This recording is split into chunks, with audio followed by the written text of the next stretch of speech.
من يوم ما عملت البطاطس بالطريقة دي وهي بقت عندي إدمان. طعمها حلو قوي وصحية وخفيفة ومقرمشة في نفس الوقت، وطريقة إعدادها ومكوناتها بقى في منتهى السهولة، وفي 10 دقايق بتكون خلصانة وجاهزة. وفي البداية عندي 4 حبات من البطاطس، غسلتهم كويس جدا بعد لما قشرتهم، وباخد كل حبة بطاطس هقسمها لنصين سواء بالطول أو بالعرض، وبقطعها بقى بالطريقة اللي انتوا شايفينها دي، يعني تقطيعة كده زي تقطيعة البطاطس الويدجز بالظبط.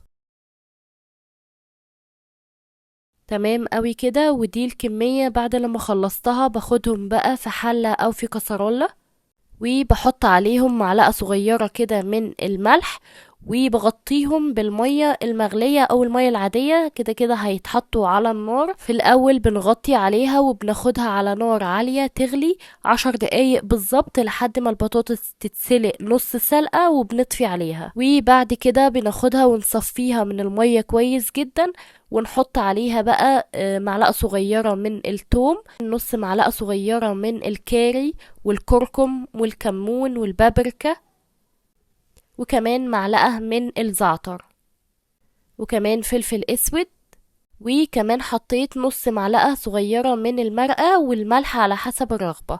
هنحط كمان 4 معالق كبار من البقسماط، وكمان بحط معلقتين كبار من النشا. وبندي بقى البطاطس تقلبتين 3 كده في الكلام ده كله لحد ما تتغلف بالتوابل والنشا والبقسماط. وبحط كمان ربع كوباية من الزيت، وممكن تقللوها لو عايزينها صحية اكتر. وكمان بحط نص كوباية كده من الجبنة الموتزاريلا المبشورة، وممكن تستغنوا عنها خالص. واخر حاجة بحطها معلقة كبيرة من البقدونس المفروم، وبنقلبهم كده تقلبتين مع بعض، وبعدين بنبدأ نرصهم بقى على صينية مدهونة بالزيت كويس جدا او محطوط عليها ورقة زبدة. ولو ملاحظين كمان ان ورقة الزبدة مدهونة بالزيت علشان البطاطس عندي ما تلزقش. برص البطاطس كلها بالطريقة دي كده، وبدخلهم بقى الفرن ساخن قبلها ب10 دقايق على الرف الوسطاني مولع من فوق ومن تحت. يدوب بس هتاخد 20 دقيقة في الفرن وهنخرج. وبنخرجها بقى من الفرن وبيبقى شكلها حلو قوي كده. وبتقدموها بقى بأي طريقة انتوا بتحبوا تاكلوا البطاطس بيها. انا قدمتها مع صوص كاتشب ومايونيز، وممكن تقدموها مع صوص تومية، هتبقى حلوة قوي برضو.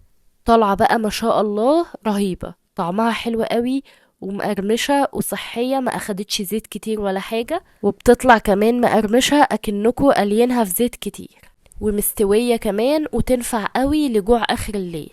اوعدكم بقى لو جربتوها بالطريقة دي هتعجبكم قوي قوي وهتبقى عندكم ادمان. لو عجبكم بقى فيديو النهاردة ما تنسوش تعملوا اشتراك في قناتي على اليوتيوب، ولايك وشير للفيديو. مع السلامة يا حلوين.